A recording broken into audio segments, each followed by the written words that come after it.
नमस्कार, मैं हूं सिकता देव और आप देख रहे हैं खबरों की खबर।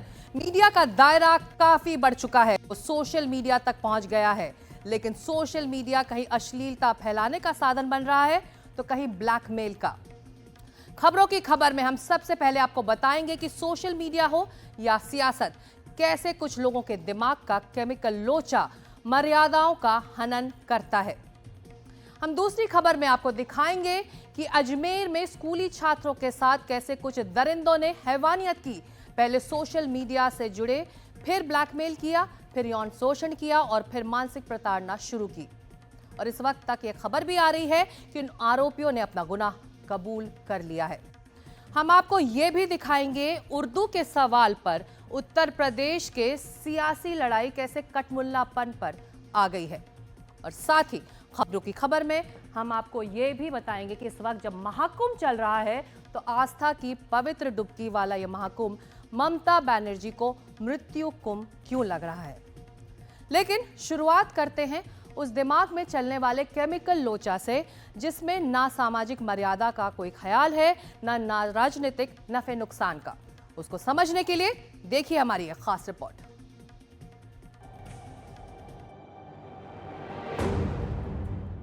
एक है रणवीर इलाहाबादिया, सोशल मीडिया का स्टार, माता पिता पर अश्लील टिप्पणी करने वाला। दूसरे हैं शशि थरूर, सियासत के स्टार और कांग्रेस सांसद, सीपीएम के लिए नरभक्षी जैसी बात करने वाले। और तीसरे हैं उदित राज, राजनीति के खिलाड़ी और पूर्व सांसद जो कांग्रेस के नेता हैं। इन्होंने मायावती का गला घोंटने की बात कह दी। क्या आप ऐसे बयान के बारे में सोच सकते हैं जैसा बयान उदित राज दे रहे हैं? कि कृष्ण ने कहा कि अपने सगे संबंधियों को कैसे मारेंगे, तो कृष्ण ने कहा कि कोई सगा संबंधी नहीं है, न्याय के लिए लड़ो और मार दो, अपने लोगों को ही मार दो। तो आज उसी मोड़ पर हमारे कृष्ण ने मुझे कह दिया है कि सबसे पहले जो अपना दुश्मन है उसी को मार दो, और जो सामाजिक न्याय का दुश्मन है जानते हूं, मैंने अपने प्रेस रिलीज में लिख दिया है।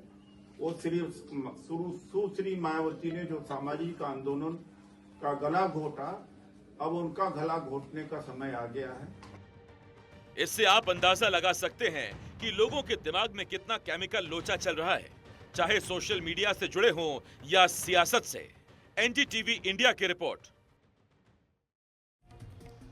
सोशल मीडिया इन्फ्लुएंसर और यूट्यूबर रणवीर इलाहाबादिया ने अपने माता पिता के बारे में जो अश्लील कमेंट्स किए थे वो उसको महंगे पड़ने लगे हैं। हालांकि आज सुप्रीम कोर्ट से उसको राहत मिल गई है, उसको जमानत मिली है, लेकिन सुप्रीम कोर्ट ने कड़ी फटकार लगाई है। सुप्रीम कोर्ट की हिदायत से अगर रणवीर रत्ती भर फिसले तो उनके लिए आने वाले दिन बहुत मुश्किल भरे हो सकते हैं। इसको समझने के लिए देखिए हमारे सहयोगी आशीष भार्गव की यह खास रिपोर्ट।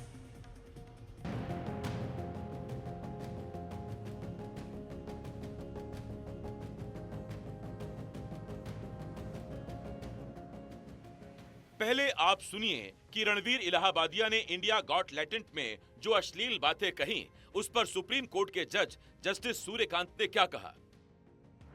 आपने जो शब्द चुने हैं उनसे माता पिता शर्मिंदा होंगे, बहनें शर्मिंदा होंगी, पूरा समाज शर्मिंदा होगा। विकृत मानसिकता है ये। आपने और आपके लोगों ने विकृति दिखाई है।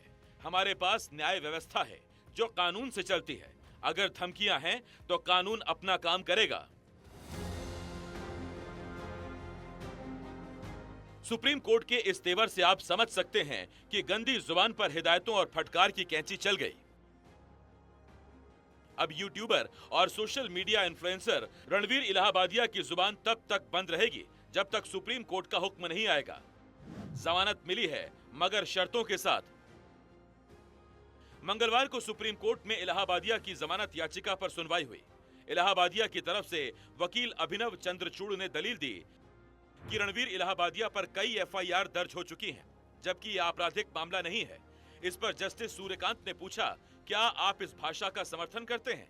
इस पर वकील चंद्रचूड़ ने कहा, यह अश्लीलता की श्रेणी में नहीं आता। जज ने पूछा कि अश्लीलता का पैमाना क्या होगा।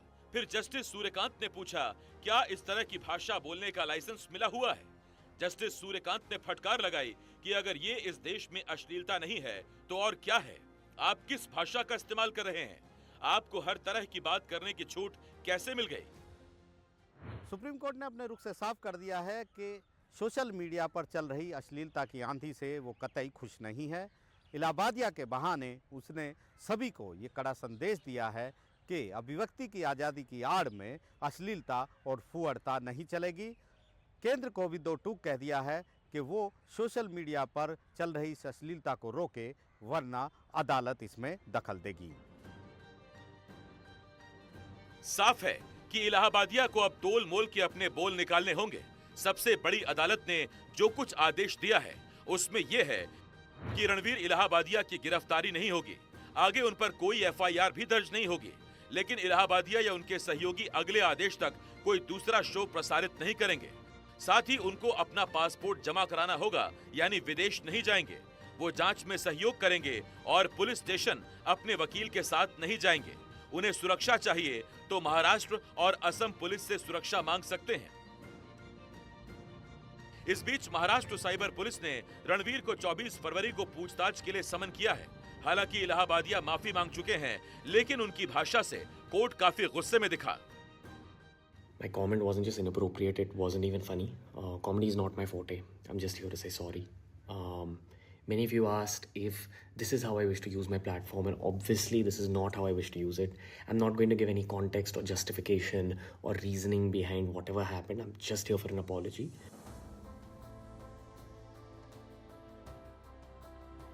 इलाहाबादिया के बहाने अदालत की चिंता सोशल मीडिया का बेलगाम होना भी है। इसीलिए अदालत ने कोर्ट में मौजूद सॉलिसिटर जनरल से कहा कि क्या ऐसे यूट्यूबर्स के मामले में केंद्र सरकार कुछ करना चाहती है। अगर वो खुद कुछ करती है तो बहुत अच्छा, नहीं तो हम कुछ करेंगे। अदालत ने अटॉर्नी जनरल और सॉलिसिटर जनरल से अगली सुनवाई पर भी अदालत में ही मौजूद रहने को कहा है।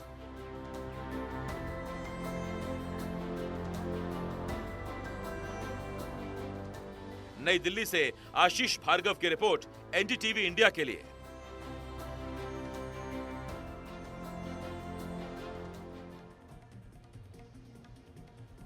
वहीं दूसरी तरफ कांग्रेस के नेताओं में सेल्फ गोल करने की आदत बहुत ज्यादा हो गई है। अभी कांग्रेस अपने ओवरसीज अध्यक्ष सैम पित्रोदा के चीन को लेकर दिए बयान से पल्ला झाड़ ही रही थी कि शशि थरूर और उदित राज ने भी उसकी मुश्किलें बढ़ाने का काम कर दिया है। हालांकि सीपीएम को लेकर बेहद आपत्तिजनक बयान वाले पोस्ट को शशि थरूर ने डिलीट कर दिया है, लेकिन उदित राज ने बीएसपी सुप्रीमो मायावती के बारे में बहुत ओछी टिप्पणी कर दी है। कांग्रेस ने उदित राज के बयान से किनारा कर लिया है, लेकिन उदित राज से नहीं, जिन्होंने सॉरी तक नहीं कहा। बीजेपी से कभी सांसद बनने वाले उदित राज कांग्रेस में आए तो कांग्रेस को उम्मीद थी कि दलितों के बीच पार्टी का आधार बढ़ाएंगे। लेकिन सेल्फ गोल कैसे किया जाता है, इसे कांग्रेस के नेताओं से बेहतर कोई नहीं बता सकता। उत्तर प्रदेश की पूर्व मुख्यमंत्री और बीएसपी सुप्रीमो मायावती पर उदित राज ने क्या कहा था, पहले उसको सुन लीजिए। कि कृष्ण ने कहा कि अपने सगे संबंधियों को कैसे मारेंगे, तो कृष्ण ने कहा कि कोई सगा संबंधी नहीं है, न्याय के लिए लड़ो और मार दो, अपने लोगों को ही मार दो। तो आज उसी मोड़ पर हमारे कृष्ण ने मुझे कह दिया है कि सबसे पहले जो अपना दुश्मन है उसी को मार दो, और जो सामाजिक न्याय का दुश्मन है, जानते हूं, मैंने अपने प्रेस रिलीज में लिख दिया है, वो सुश्री मायावती ने जो सामाजिक आंदोलन का गला घोटा, अब उनका गला घोटने का समय आ गया है।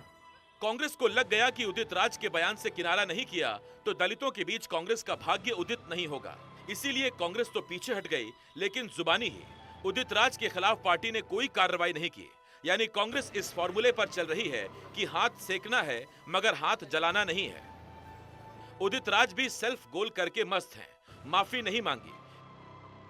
बीजेपी की आईटी सेल के चीफ अमित मालवीय कहते हैं कि राहुल के इशारे पर उदित राज मायावती का अपमान कर रहे हैं। उदित राज के बयान से बीजेपी को हमला बोलने का मौका मिल गया। देखिए, कांग्रेस पार्टी किस तरह से दलित समाज की बड़ी नेता मायावती जी का अपमान कर रही। उनके नेता कह रहे हैं कि उनका गला घोटने का वक्त आ गया है। ये कांग्रेस गला घोटने की राजनीति करती है। बहुत भारी पड़ेगा कांग्रेस को इस तरह का बयान। लड़ाई मायावती पर कांग्रेस बनाम बीजेपी की हो गई। अमित मालवीय के जवाब में उदित राज ने सोशल मीडिया प्लेटफॉर्म एक्स पर पोस्ट करते हुए बीएसपी को बीजेपी की बी टीम बता दिया। उन्होंने लिखा कि मायावती से इतना लगाव है तो बीजेपी उन्हें राष्ट्रपति बना दे। कांग्रेस को लगता है कि यूपी में मायावती के कमजोर होने से दलित वोट उसकी तरफ मुड़ सकते हैं, लेकिन उदित राज के बयान ने मायावती की पार्टी को एक और मौका दे दिया। मायावती का गुस्सा 7वें आसमान पर है। उनके भतीजे आकाश आनंद ने 24 घंटे में एक्शन न होने पर आंदोलन की धमकी दी है। वैसे धमकी और गुस्सा तो सीपीएम को भी होगा, जिसके लिए कांग्रेस नेता शशि थरूर ने आपत्तिजनक पोस्ट किया था और फिर उसे हटा लिया था। शशि थरूर पिछले दिनों गदगद थे कि पीएम मोदी ने हाउस में उनकी तारीफ की थी। उसी बहाने पर राहुल पर चुटकी ली, वो अलग बात है। लगता है कि कांग्रेस ओवरसीज के अध्यक्ष सैम पित्रोदा का सेल्फ गोल कम पड़ रहा था, जो इस काम में शशि थरूर भी कूद पड़े और उदित राज भी। I don't know what is the threat from China. I think there is always this thing blown out of at times proportion because US has the habit of defining an enemy. I think time has come for all of us to really network nations and not have confrontation. Our attitude is that of confrontation from day one. And that attitude creates enemy, and that creates certain support in the country. I think we need to change that pattern. To assume that China is the enemy from day one, it's just not fair, not just to China, but to anybody. अगर इन तीन नेताओं के बयान को देखें तो इन्होंने दलितों, सहयोगियों से लेकर चीन तक के मुद्दे पर कांग्रेस को कटघरे में खड़ा कर दिया। लखनऊ से पंकज झा के साथ एनडीटीवी इंडिया की रिपोर्ट। और अब राजस्थान में अजमेर के पास विजयनगर की घटना। ये घटना जब सामने आई है तो उसने सबको हिलाकर रख दिया है। वहां कुछ युवकों ने स्कूली छात्राओं से सोशल मीडिया से दोस्ती गांठी, फिर अश्लील वीडियो बनाए, ब्लैकमेल किया और यौन शोषण तक किया, पैसे भी लिए। पुलिस ने आरोपियों को पकड़ा तो उन्होंने अपना गुनाह कबूल कर लिया है। ये भी माना है कि लड़कियों को मोबाइल भी दिया गया था और रेस्टोरेंट में भी ले जाते थे। देखिए हमारे सहयोगी सुशांत पारिक और पवन की ये खास रिपोर्ट। रिहान मोहम्मद, मंसूरी, लुकमान, अरमान पठान, साहिल कुरैशी। 19 से 20 साल के इन युवकों पर लगे आरोपों को जानकर आपके पैरों तले जमीन खिसक जाएगी, सीने की धड़कनें गुस्से से तेज हो जाएंगी और माथा शर्म और चिंता से झुक जाएगा। तो आप पहले इन पर लगे गुनाहों वाले आरोपों का कच्चा चिट्ठा देख लीजिए। सोहिल मंसूरी नाम का एक लड़का है जो ने कि हमारे स्कूल के वहाँ पे पीछा करता था। स्कूल से फिर घर पे पीछा करने लग गया। 10-15 दिन से रोज पीछा करता था, चिट्ठियाँ फेंकता था उनके दोस्तों के जरिए। फिर उसने खुद ने एक बार फेंकी चिट्ठी, फिर मैंने कॉल किया था, मैं बातचीत करने लगी। उसके बाद में उसने वो मिलने बुलाया, मिलने गई भी थी मैं कैफे में। वहाँ पे मेरे साथ गलत हुआ। वहाँ उन्होंने फोटोएं खींची, उनके दोस्त भी थे वहाँ, सोहिल मंसूरी और उसके दोस्त सारे वहाँ पे थे। उसने फोटो निकाली, फिर मुझे नहीं किया, टॉर्चर करने लगे। ये सभी राजस्थान के विजयनगर के रहने वाले हैं। इन पर नाबालिग स्कूली छात्राओं से ब्लैकमेल करने का आरोप है। इन पर ब्लैकमेल के साथ ही छात्राओं का यौन शोषण करने का भी आरोप है। इन पर इन लड़कियों को धर्म परिवर्तन के लिए दबाव बनाने और उकसाने का भी आरोप है। इस मामले में पुलिस ने कुल 7 आरोपियों को गिरफ्तार किया है, जिनमें इन 5 हैवानों का चेहरा आप देख रहे हैं। बाकी 2 और आरोपी नाबालिग हैं, उन्हें भी हिरासत में लिया गया है, लेकिन बाकी आरोपियों की तलाश जारी है। लगभग 8 से 10 लड़कों के नाम एफआईआर के अंदर नामजद किए हैं। अब आगे क्या किया जा रहा है? पीड़िताओं के बयान मेडिकल? हाँ, प्रकरण दर्ज कर लिए गए। उसके बाद पीड़िता जो है उनके बयान करवाए गए महिला अधिकारी के द्वारा। उसके बाद उनका मेडिकल करवाया जा रहा है और जो मजिस्ट्रेट के बयान है वो करवाए जा रहे हैं। साथ ही साथ हमारी टीमों ने जो भी सर्कल की टीम बनाकर और जो भी आरोपी हैं उनके संदिग्ध स्थानों पर दबिश दी गई। कुछ संदिग्ध हमारे पास आए हैं जिनको पूछताछ चल रही है। इस मामले का खुलासा तब हुआ जब पीड़ित छात्राओं में से एक छात्रा ने आरोपियों को देने के लिए अपने घर से पैसे की चोरी शुरू कर दी। परिजनों को शक हुआ और उन्होंने सख्ती से पूछताछ की। तब जाकर दिल दहलाने वाले सच का पता सामने आया। घर वालों ने पूछताछ की तो छात्राओं के पास मोबाइल फोन होने की जानकारी सामने आई। उसी गुप्त फोन से वो लड़कियां आरोपियों के संपर्क में थीं। आरोपियों ने इन फोन के जरिए छात्राओं को ब्लैकमेल किया और शोषण किया। परिजनों ने अन्य पीड़िताओं के परिवारों से संपर्क किया, जिससे पूरे मामले का पर्दाफाश हुआ। फिर बाद में हमारे घर वालों को पता चलने के बाद उसने मेरे को छोटा मोबाइल दिया, जिससे हम बात करने लगे। उससे उस छोटे मोबाइल से जब बात करते थे ना, तब वो धमकियां भी देता था सोहेल मंसूरी मुझे, कि अगर तू किसी को बता देगी तो हम तुझे मार डालेंगे या तेरे घर वालों को मार डालेंगे। मैंने फिर किसी को बताया नहीं इसके बारे में। और मैंने करवाई मेरी फ्रेंडों से बात, उनके दोस्तों की। सोहेल मंसूरी और उसके दोस्त है रियान, जावेद, अमान, ये सब। फिर हमारी बातचीत चलती रही। ये मुझे धमकाते भी थे, चाकू से डराया, कभी मामा को मारने की धमकी दी। मिलने गए तो मेरी फोटोज निकाल ली इन्होंने। फिर फोटो निकाली तो मुझे ना कुछ मिला के भी दिया पिलाने के लिए, पर मुझे कुछ समझ नहीं आया, इसलिए वो बोलते गए वैसा मैं करती गई। उन 5 पीड़िताओं के बयान नसीराबाद के अपर मुख्य न्यायिक मजिस्ट्रेट सुमन गिठाला के समक्ष CRPC की धारा 164 के तहत दर्ज किए गए। इन बयानों को बंद लिफाफे में सुरक्षित रखा गया है। इस बीच विजयनगर अभिभावक संघ ने घोषणा की है कि विजयनगर कोर्ट के कोई भी अधिवक्ता आरोपियों की पैरवी नहीं करेगा। जल्द जल्द न्याय मिले और तीव्रता से कार्रवाई करे पुलिस इनके खिलाफ, और जो भी प्राइवेट इन्वेस्टिगेशन हो रही है, जैसे भी अभी आज 164 के बयान है, जैसे जैसे आगे से आगे कड़ी से जुड़ती जाएंगी। जितने भी अपराधी है आगे और भी है इस मामले में संलिप्त, उसको जल्दी विजयनगर पुलिस जल्दी गिरफ्तार करके इनको और आगे तीव्रता से इस पर न्याय दिलाने के लिए। और हमारे अभिभाषक संघ विजयनगर ने एक प्रस्ताव लिया कि आरोपियों की हम पैरवी नहीं करेंगे, और जो परिवादी है, जो पीड़ित बालिकाएं हैं, उनकी तरफ से हम पैरवी करेंगे, जो दोषियों को कड़ी से कड़ी सजा मिले। जब पुलिस ने इस मामले की जांच की तो साजिश की परतें खुलती चली गईं।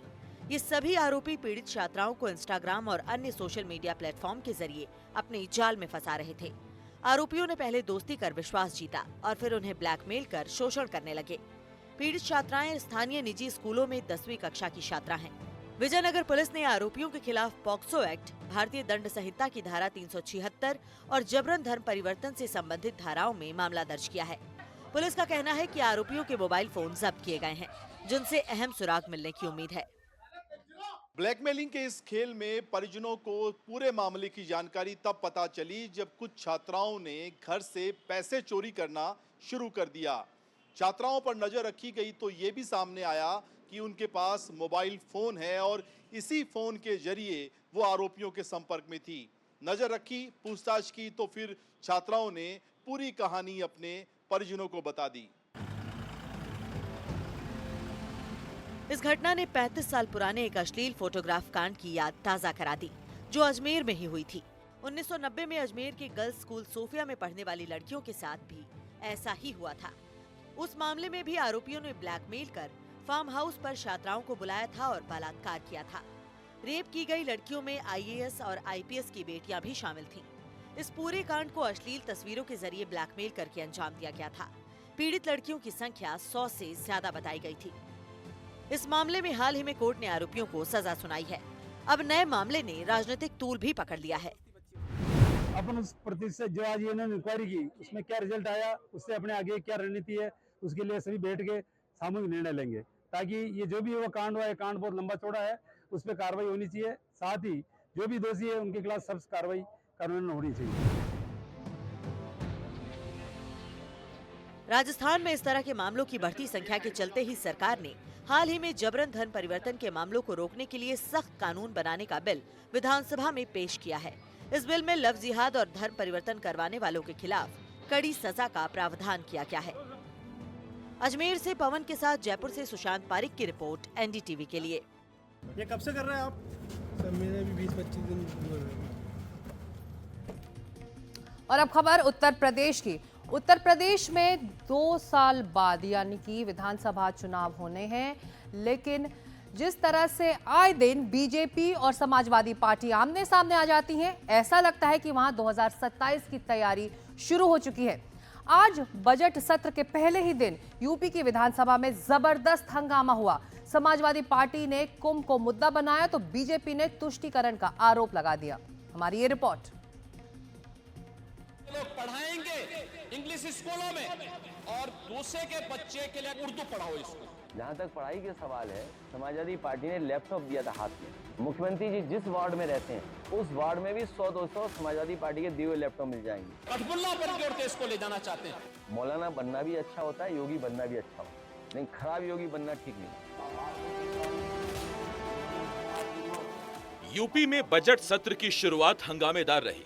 समाजवादी पार्टी ने महाकुंभ के आयोजन को लेकर सरकार को घेरने की कोशिश की, लेकिन झगड़ा भाषा तक पहुंच गया। दरअसल समाजवादी पार्टी के विधायक और नेता प्रतिपक्ष माता प्रसाद पांडे ने फ्लोर लैंग्वेज में अंग्रेजी की जगह उर्दू को शामिल करने की मांग की। हिंदी अंग्रेजी यहाँ माध्यम न बने, और इसमें कितने लोग हैं, अगर अंग्रेजी करें तो उर्दू भी कर दीजिए। उर्दू क्यों नहीं करते? उर्दू भी तो भाषा है, उर्दू को नहीं करेंगे अंग्रेजी करेंगे। इसी पर मुख्यमंत्री योगी आदित्यनाथ ने आरोप लगाया कि समाजवादियों का चरित्र दोहरा हो चुका है। आप समाजवादियों का चरित्र ही इतना दोहरा हो चुका है, इतना दोहरा हो चुका है कि अपने बच्चों को भेजेंगे इंग्लिश पब्लिक स्कूल में और दूसरों के बच्चों को बोलेंगे कि एक गांव के उस विद्यालय में पढ़े जहां संसाधन भी नहीं है। ये दोहरा आचरण और जाकी रही भावना जैसी प्रभु मोररी देखी तिन तैसी, यह तो आचरण आप लोगों का है। लेकिन योगी के इस आरोप का जवाब दिया समाजवादी पार्टी के मुखिया अखिलेश यादव ने। अपने बच्चों को ये लोग पढ़ाएंगे इंग्लिश स्कूलों में और दूसरे के बच्चे के लिए अगर वो सुविधा सरकार देना चाहते हो, कहते नहीं उर्दू पढ़ाओ इसको, यानी उसको मौलवी बनाना चाहते हैं, कठपुतला पर जोड़ के इसको ले जाना चाहते हैं। ये नहीं चल सकता है। मौलाना बनना भी अच्छा होता है, योगी बनना भी अच्छा होता है, लेकिन खराब योगी बनना ठीक नहीं है। जहाँ तक पढ़ाई के सवाल है, समाजवादी पार्टी ने लैपटॉप दिया था हाथ में, और मैं इस बात को शर्त के साथ कह सकता हूँ, मुख्यमंत्री जी जिस वार्ड में रहते हैं उस वार्ड में भी 100-200 समाजवादी पार्टी के दिए हुए लैपटॉप मिल जाएंगे, और कितना पुराना आज भी चल रहा होगा। इसके पहले यूपी विधानसभा में सत्र के शुरुआत में ये तस्वीरें सामने आई। समाजवादी पार्टी यूपी सरकार से महाकुंभ में मौनी अमावस्या के दिन हुई भगदड़ में मृतकों की सूची जारी करने की मांग पर अड़ी है। मौनी अमावस्या के दिन महाकुंभ में हुई भगदड़ में जो लोग मरे हैं उन लोगों की सूची समाजवादी पार्टी चाहती है, और इसी वजह से विधानसभा का सत्र शुरू होने के पहले समाजवादी पार्टी के विधायक धरने पर बैठे और सरकार पर महाकुंभ के आयोजन को लेकर के निशाना साधने की कोशिश की। सदन शुरू हुआ तब भी सपा के विधायकों ने नारेबाजी की, और उसके बाद शिवपाल यादव ने यहाँ तक कह दिया कि जो महाकुंभ को लेकर 144 साल का दावा सरकार कर रही है वो दावा भी फर्जी है। यानी ये पूरा सदन जो इस बार चलने वाला है, इसमें समाजवादी पार्टी सरकार पर सबसे ज़्यादा अगर हमलावर होने वाली है तो वो मामला महाकुंभ का रहने वाला है। ये ऐसी सरकार है अभी तक अनैतिक सरकार। ये देखिए, व्यवस्था और श्रद्धा के बीच समन्वय नहीं बना सकी है। तो ये जो भी कुंभ में जो धन का दुरुपयोग किया है सनातन के नाम पर, और ये खुद सनातनी नहीं है, ढोंगी हैं। ये भारतीय जनता पार्टी के लोग ढोंगी हैं। तो ऐसे ढोंगी सरकार को तो इस्तीफा दे देना चाहिए। लेकिन समाजवादी पार्टी के आरोपों को उप मुख्यमंत्री केशव प्रसाद मौर्य ने सिरे से नकार दिया। उन्होंने कहा कि महाकुंभ के सफल आयोजन से विपक्ष डरा हुआ है। समाजवादी पार्टी व्यथित है, बौखलाई हुई है, घबराई हुई है, और उनको लगता है कि महाकुंभ इतना सफलतापूर्वक कैसे संपन्न हो रहा है, और लगातार अफवाह फैला रहे हैं, दुष्प्रचार कर रहे हैं, अनहोनी की उनकी भावना है कि कुछ हो जाए, लेकिन भगवान की कृपा से सब सकुशल संपन्न हो रहा है। यूपी में विधानसभा का बजट सत्र 5 मार्च तक चलने वाला है। लोकसभा चुनाव में बेहतर प्रदर्शन के बाद समाजवादी पार्टी कमजोर नहीं दिखना चाहती, और उपचुनावों में शानदार प्रदर्शन के बाद बीजेपी का मनोबल बढ़ा हुआ है। जाहिर है दोनों ही पार्टियां सदन में अपने अपने मुद्दों से पीछे नहीं हटना चाहेंगी।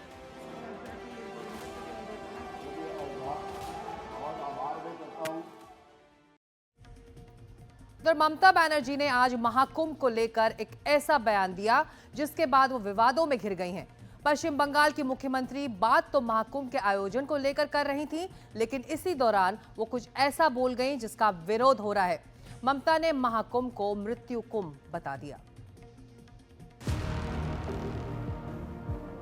মহাকুম্ভ আমি নাইবা বললাম, ওটা এখন মৃত্যু কুম্ভ হয়ে গেছে। ये हिंदू के ऊपर आघात, महाकुंभ के ऊपर आघात, अखाड़ा से। पश्चिम बंगाल विधानसभा में नेता विपक्ष शुभेंदु अधिकारी ममता बनर्जी के खिलाफ इतना आक्रोश क्यों दिखा रहे हैं? अब सच्चा हिंदू है तो राजनीति से ऊपर उठ के ममता बनर्जी का इस अपशब्दों की जोरदार विरोध करे। दरअसल पश्चिम बंगाल विधानसभा में मुख्यमंत्री ममता बनर्जी ने एक विवादित बयान दिया। ममता ने महाकुंभ को मृत्यु कुंभ बोल दिया। মহাকুম্ভ আমি নাইবা বললাম, ওটা এখন মৃত্যু কুম্ভ হয়ে গেছে। মৃত্যু কূপের মতো আমি মহাকুম্ভকে সম্মান করি, আমি শ্রদ্ধা জানাই, পবিত্র গঙ্গা মাকে আমি সম্মান করি, কিন্তু প্ল্যানিং না করে এত হাইপ তুলে এত লোকের মৃত্যু বললেন 30 জন, কথাটা কি সঠিক? কত ডেড বডি ভাসিয়ে দিয়েছেন নদীতে? जाहिर है बीजेपी ने ममता के बयान का विरोध किया। ममता बनर्जी और पूरा का पूरा इंडी अलायंस, भले राहुल गांधी हो, अखिलेश यादव हो, ममता बनर्जी हो, ये सनातन और हिंदुओं से नफरत करते हैं। ममता बनर्जी ने महाकुंभ को मृत्यु कुंभ कहकर ये स्पष्ट कर दिया कि उनके रग रग में हिंदुओं के प्रति और सनातन के प्रति नफरत है। कल अखिलेश यादव महाकुंभ में अकबर को ढूंढ रहे थे, राहुल गांधी अभी तक महाकुंभ में दर्शन करने नहीं आए। बीजेपी नेता शुभेंदु अधिकारी ने संत समाज से अपील की कि वो ममता के बयान का विरोध करें। ममता बनर्जी बंगाल के मुखिया थोड़ी देर पहले on the floor of the house she said ये महाकुंभ नहीं है, ये मृत्यु कुंभ है। ये हिंदू के ऊपर आघात, महाकुंभ के ऊपर आघात, अखाड़ा से संत समाज आवाज उठाइए। और अब बात करते हैं केरल की, जहां हमास के आतंकी नेताओं के पोस्टर देखे गए हैं। एक धार्मिक कार्यक्रम में वहां इस्माइल हानिया और याह्या अल सिनवार जैसे उन हमास नेताओं के पोस्टर लहराए गए जिनकी मौत हो चुकी है। बीजेपी ने आरोप लगाया है कि यह देश विरोधी गतिविधि है और इसे केरल की वामपंथी सरकार का भी समर्थन है।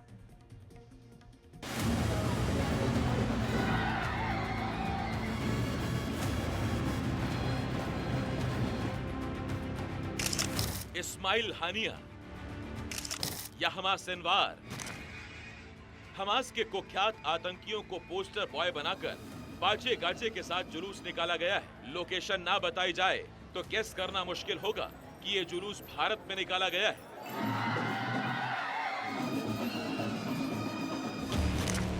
केरल के पलक्कड़ में एक धार्मिक कार्यक्रम के दौरान लगे पोस्टरों को लेकर विवाद छिड़ गया है। मीडिया रिपोर्ट के मुताबिक धार्मिक कार्यक्रम के दौरान हमास के टॉप लीडर्स के पोस्टर लहराए गए। इसी में याह्या सिनवार और इस्माइल हानिया जैसे हमास नेताओं के पोस्टर्स का प्रदर्शन हुआ। जाहिर है इस आयोजन का वीडियो सोशल मीडिया पर वायरल हो गया है। बीजेपी ने केरल की वामपंथी सरकार पर जमकर हमला बोला। पार्टी ने आरोप लगाया कि केरल में देश विरोधी संगठन और कट्टरपंथी तत्व काम कर रहे हैं।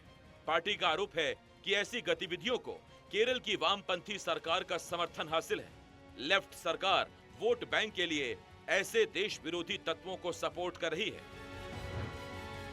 मीडिया रिपोर्ट्स के मुताबिक पलक्कड़ में मुस्लिम पीर त्रिथला की मजार पर उर्स का आयोजन किया गया। इस वार्षिक आयोजन में हजारों की संख्या में लोग जुटे। आयोजन के दौरान रविवार को सजे धजे हाथियों पर हमास के टॉप लीडर इस्माइल हानिया और याह्या सिनवार के पोस्टर नजर आए।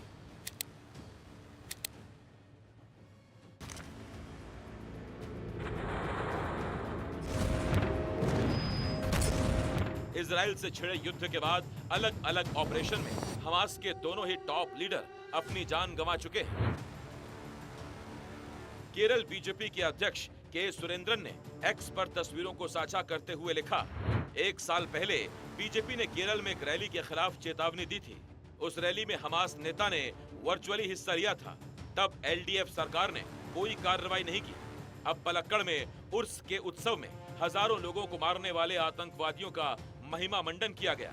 इस्माइल हानिया और याहया सिनवार की तस्वीरों की हाथियों पर परेड कराई गई। वहां एक कम्युनिस्ट मंत्री और एक पूर्व कांग्रेस विधायक भी मौजूद थे। बीजेपी नेता ने सवाल उठाया है कि यहाँ क्या संदेश भेजा जा रहा है। पिनराई विजयन चुप क्यों है? अगर उनके पास जरा भी रीढ़ बची है तो कार्रवाई करें, और अगर नहीं तो बस इस्तीफा दें और स्वीकार करें कि आप पूरी तरह से परायजन हैं। बीजेपी के आरोपों को समझने के लिए थोड़ा पीछे चलिए। 7 अक्टूबर 2023 को हमास ने इजराइल पर हमला किया था और उसके कुछ ही दिनों बाद केरल के मल्लपुरम में एक रैली की गई। उस रैली को हमास के एक नेता खालिद मशाल ने भी संबोधित किया था। तब भी ये सवाल उठा था कि आतंकी संगठन हमास ने केरल में आयोजित रैली में भला क्यों भाग लिया। और आगे बढ़ने से पहले आपको जल्दी से दिखा देते हैं 9:30 बजे की 9 खबरें। दिल्ली में आज यमुना नदी के किनारे संध्या आरती की गई। न्यूज एजेंसी पीटीआई के मुताबिक यमुना नदी के वासुदेव घाट पर आरती का आयोजन हुआ। इसके पहले दिल्ली में यमुना की सफाई का काम भी शुरू हो चुका है। इस काम में बड़ी बड़ी मशीनें उतार दी गई हैं। और प्रयागराज के महाकुंभ में आज आंध्र प्रदेश के डिप्टी सीएम और दक्षिण भारत के फिल्म अभिनेता पवन कल्याण ने भी पवित्र डुबकी लगाई है। पवन कल्याण ने त्रिवेणी संगम में स्नान किया और पूजा अर्चना की। पवन कल्याण ने कहा कि हमारे रीति रिवाज अलग हो सकते हैं, लेकिन हम सबका धर्म एक है। कुंभ इसका प्रतीक है। उधर ब्रिटेन के पूर्व प्रधानमंत्री ऋषि सुनक आज अपने परिवार के साथ संसद भवन पहुंचे। पत्नी के संग भारत आए सुनक के साथ राज्यसभा सांसद और उनके साथ सुधा मूर्ति भी दिखाई दी। इस दौरान सुनक ने परिवार के साथ संसद भवन को घूम घूम कर देखा। गुजरात में लोकल बॉडी चुनाव के नतीजे आ गए हैं। कई नगर पालिकाओं में बीजेपी ने भगवा लहरा दिया है। बीजेपी की जीत का जश्न वाला ये वीडियो गुजरात के वलसाड का है, जहां बीजेपी ने 3 नगर पालिकाओं के चुनाव में बम्पर जीत हासिल कर विजय जुलूस निकाला। उधर पटना के कंकड़बाग थाना क्षेत्र में अपराधियों के साथ पुलिस की मुठभेड़ वीडियो आज वायरल हो गई। कई थानों की पुलिस मौके पर पहुंच गई। एक निजी मकान में कई अपराधियों के होने की खबर मिलने पर पुलिस वहां पहुंच गई और पूरे इलाके को घेर लिया। यूट्यूबर एल्विश यादव एक बार फिर विवादों में घिर गए हैं। सोशल मीडिया पर एक वीडियो में उन्होंने दावा किया है कि जयपुर के प्रताप नगर क्षेत्र में रात 8 बजे के बाद भी शराब उपलब्ध है। एल्विश यादव इससे पहले भी अपने बयानों और अलग अलग केस की वजह से चर्चा में रहे हैं। हरियाणा सचिवालय में आज मधुमक्खियों का हल्ला बोल दिखा। इस हमले में 2 सीआईएसएफ कर्मचारी घायल हो गए। मधुमक्खियों के इस हमले में एक की हालत गंभीर। आनंद फानन में एम्बुलेंस से अस्पताल उसे भेजा गया। दूसरे कर्मचारी अपने अपने ऑफिस में घुस गए। तो श्रीनगर के बाबा डैम में लगी भीषण आग से अफरा तफरी मच गई। आग बुझाने की कोशिशें जारी हैं। कश्मीर के जंगलों में पहले भी आग लगने की ऐसी घटनाएं सामने आई हैं। तमिलनाडु में प्रवासी रोजी स्टार्लिंग पक्षियों का बड़ा झुंड दिखाई दिया और जो चमकदार काले और हल्के गुलाबी रंग की चिड़िया का खूबसूरत अंदाज है। जंगलों में बिताती हैं ये सर्दियां। झुंड में रहने वाली पक्षियों की चहचहाट से माहौल खुशनुमा हुआ।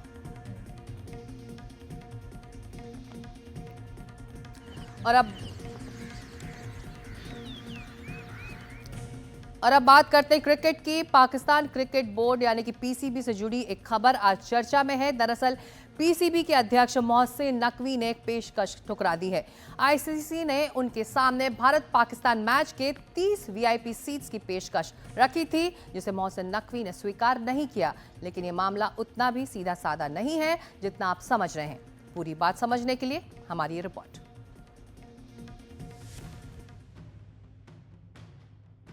चैंपियंस ट्रॉफी से पहले हर रोज मैचों से ज्यादा पाकिस्तान क्रिकेट बोर्ड सुर्खियों में रह रहा है। हाइब्रिड मॉडल, टूर्नामेंट की मेजबानी, झंडा, स्टेडियम की तैयारी से लेकर खिलाड़ियों के चयन को लेकर हर रोज सरहद पार की खबरें दुनिया भर के क्रिकेट प्रेमियों की फिक्र बढ़ाती घटाती रही हैं। 5 दिनों बाद 23 तारीख को दुनिया की नजरें दुबई में भारत पाकिस्तान क्रिकेट मैच पर रहेंगी। दुनिया भर के वीआईपी इस दौरान स्टेडियम में वीआईपी गैलरी स्टैंड्स की रौनक बढ़ाएंगे। कैमरामैन की नजरें मैच के साथ इन स्टैंड्स पर भी रहेंगी। लेकिन पीसीबी अध्यक्ष मोहसिन नकवी ने आईसीसी से कहा है कि वो इन 30 सीट्स की टिकट बेचकर फंड को उनके बोर्ड के खाते में डाल दें। खबरों के मुताबिक इन 30 वीआईपी सीट्स की कीमत 4 लाख दिरहम 94 लाख भारतीय रुपए या करीब 3 करोड़ पाकिस्तानी रुपए होंगे। पाकिस्तानी मीडिया में छपी खबरों के मुताबिक पीसीबी अध्यक्ष मोहसिन नकवी स्टेडियम में आम स्टैंड्स में फैंस के साथ मैच का लुत्फ उठाना चाहते हैं, लेकिन इस खबर के कई और पहलू भी हैं। पीसीबी अध्यक्ष मोहसिन नकवी पाकिस्तान के गृह मंत्री भी हैं, तो ये उनके लिए एक पॉलिटिकल ऑप्टिक्स भी होगा। रिपोर्ट के मुताबिक इस पैसे का इस्तेमाल पीसीबी कराची, लाहौर और रावलपिंडी के स्टेडियम को अपग्रेड करने में लगा सकता है। सब जानते हैं कि स्टेडियम को लेकर पीसीबी निशाने पर रहा है, यहाँ तक कि उससे मेजबानी छीनने की बात भी होने लगी थी। चैंपियंस ट्रॉफी के शुरू होने से पहले एक और खबर आई पाकिस्तानी मीडिया की ओर से, और उस खबर ने दुनिया भर के क्रिकेट प्रेमियों को चौंका दिया है कि पाकिस्तान के आला अधिकारी 23 तारीख को होने वाले महामुकाबले में वीआईपी स्टैंड्स में रहकर मैच नहीं देखेंगे। उन्होंने आईसीसी ने उनको 30 वीआईपी सीट्स की पेशकश की, जिसकी कीमत 4 लाख दिरहम यानी 94 लाख भारतीय रुपए या करीब 3.25 करोड़ रुपए पाकिस्तानी रुपए हैं। उन्होंने कहा कि इसे पाकिस्तान के पीसीबी के फंड में डाल दिया जाए, जिसका कि इस्तेमाल वो अपग्रेडेशन के लिए, स्टेडियम के अपग्रेडेशन के लिए करेंगे। लेकिन इस के कई पहलू भी हैं। वो होम मिनिस्टर मोहसिन नकवी साहब वहां के, तो इसका पॉलिटिकल ऑप्टिक्स भी है। इसके अलावा जो अपग्रेडेशन की बात तो है ही, क्योंकि वहां पे स्टेडियम्स को लेकर आपने देखा है कि कई लगातार तैयारियों को लेकर सवाल उठते रहे। लेकिन एक और बात है खास, वो ये कहा जा रहा है कि क्या पीसीबी के अधिकारी जो है वो एक तरह से खिसिया गए हैं, क्योंकि उनकी कई सारी बातें जो है एक तरह से मानी नहीं गई और उनको एक कॉम्प्रोमाइज फॉर्म में आकर इस टूर्नामेंट को करना पड़ रहा है। बहरहाल दुनिया भर के क्रिकेट फैंस 23 तारीख के महामुकाबले का इंतजार कर रहे हैं। एक और बड़ा सवाल ये है कि क्या पाकिस्तान क्रिकेट बोर्ड वाकई बदहाल है? इसमें कोई शक नहीं कि भारत दुनिया का सबसे अमीर क्रिकेट बोर्ड है और सूत्रों के मुताबिक बीसीसीआई का नेटवर्थ करीब 20,000 करोड़ रुपए है। पाकिस्तान, ऑस्ट्रेलिया और इंग्लैंड के बाद दुनिया के चौथे नंबर का अमीर क्रिकेट बोर्ड है। पीसीबी की नेटवर्थ करीब 450 करोड़ रुपए बताई जाती है। दुनिया का हर देश और पाकिस्तान भी भारत के साथ मैच खेलना चाहता है, क्योंकि दुनिया भर में भारत के फैंस हर मैच और हर बोर्ड को मालामाल कर देते हैं। वैसे बात घूम फिरकर 23 तारीख के मुकाबले पर जा टिकी है दोनों टीमों के बीच। अब तक 135 वनडे मैच खेले गए हैं, जिनमें भारत ने 57 मैच जीते हैं, जबकि पाकिस्तान 73 मैच जीता है। 5 मैच बेनतीजा रहे हैं, यानी इनमें पाकिस्तान का पलड़ा भारी रहा है। चैंपियंस ट्रॉफी में भी पाकिस्तान का पलड़ा भारी रहा है। अब तक चैंपियंस ट्रॉफी में भारत और पाकिस्तान के बीच 5 मैच हुए हैं, जिसमें से पाकिस्तान 3 मैचों में जीत दर्ज कर चुका है, जबकि भारत को 2 मैचों में जीत मिली है। लेकिन इन सबसे जुदा हकीकत ये भी है कि 2017 चैंपियंस ट्रॉफी फाइनल के बाद भारत ने पाकिस्तान को हर मैच में शिकस्त दी है। तो साहिबान दिल थाम के बैठिए, कई बड़े विवादों के बाद महामुकाबला शुरू होने को है। खाड़ी देशों से भारत के रिश्ते लगातार मजबूत हो रहे हैं। कतर के अमीर शेख तमीम बिन हमाद अल थानी 2 दिन की भारत यात्रा पर आए हैं। भारत के प्रधानमंत्री नरेंद्र मोदी ने मंगलवार को दिल्ली के हैदराबाद हाउस में कतर के अमीर से मुलाकात की। दोनों देशों के बीच महत्वपूर्ण रणनीतिक समझौतों पर हस्ताक्षर भी हुए हैं।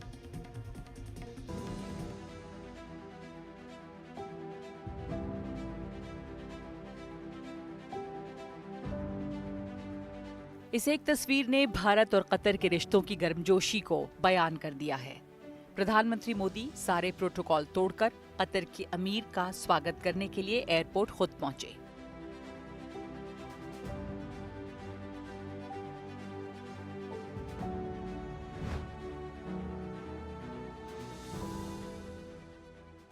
दो दिन की भारत यात्रा पर आए शेख तामिम बिन हमद अल थानी का मंगलवार को राष्ट्रपति भवन में औपचारिक तौर पर शानदार स्वागत किया गया।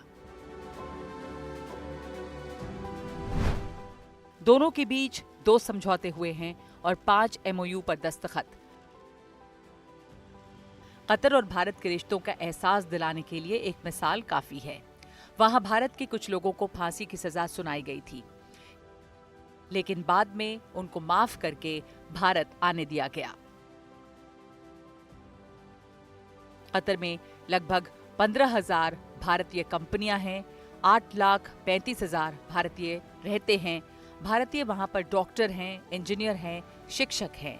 भारतीय वित्त और निर्माण क्षेत्र से भी जुड़े हुए हैं। भारत की ही तरह कतर की भी दुनिया की राजनीति में बहुत अहम भूमिका है, जो दिनों दिन बढ़ती जा रही है, खास करके पश्चिम एशिया की राजनीति में। चाहे वो तालिबान के साथ बातचीत का मामला हो या इजराइल और हमास हिजबुल्लाह का। कतर की आबादी सिर्फ 28 लाख के आसपास है, लेकिन वो दुनिया का 5वां सबसे अमीर देश है। एक वक्त मछली पालन और समुद्र से मोती निकालना कतर की आमदनी का सबसे बड़ा स्रोत था। 1939 में कतर में तेल का भंडार मिला। इसकी बदौलत 1950 से कतर की सूरत बदलने लगी। गैस का तीसरा सबसे बड़ा भंडार कतर में है। भारत अपनी जरूरत की आधी LNG कतर से लेता है। भारत को LPG की 1/3 सप्लाई भी कतर से है। कतर के अमीर का भारत दौरा खाड़ी के देशों में भारत के असर को दिखाता है। इससे पहले कतर के अमीर 2015 में भी भारत आए थे। मोदी सरकार में भारत कतर के रिश्तों को एक नई ऊंचाई मिली है और आने वाले वक्त में दोनों देशों के रिश्तों को और मजबूती और नई दिशा मिलेगी, इससे इनकार नहीं किया जा सकता। और झांसी में एक पेंटिंग के बदौलत कैसे खुले हत्या के राज, जानेंगे इस छोटे से ब्रेक के बाद। देखते रहिए खबरों की खबर।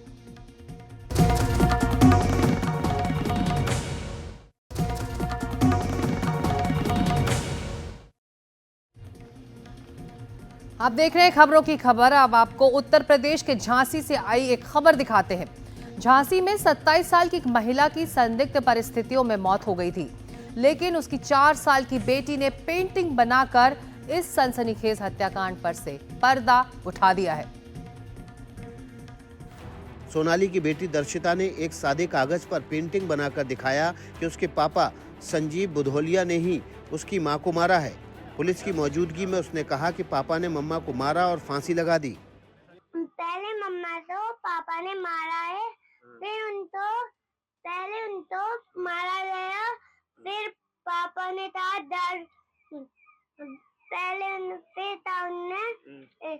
मरना मरो। 2019 में सोनाली की शादी संदीप से हुई थी। सोनाली के घर वालों का आरोप है कि शादी के बाद से ही दहेज के लिए उसे प्रताड़ित किया जा रहा था। फोर व्हीलर लाओ, तो लड़की ने एक आध बार हमसे कहा, हमने कि बेटा हमारे पास तो है नहीं है इतने पैसे, हम कहाँ से। सोनाली के परिवार का आरोप है कि यह आत्महत्या नहीं है बल्कि सुनियोजित हत्या है। फिलहाल पुलिस ने इस मामले में सोनाली के पति संदीप बुधोलिया समेत 4 लोगों के खिलाफ मुकदमा दर्ज किया है। खबरों की खबर में आज इतना ही। कल हम फिर मिलेंगे आपसे ठीक इसी वक्त। तब तक के लिए नमस्कार। NDTV इंडिया में खबरें जारी हैं।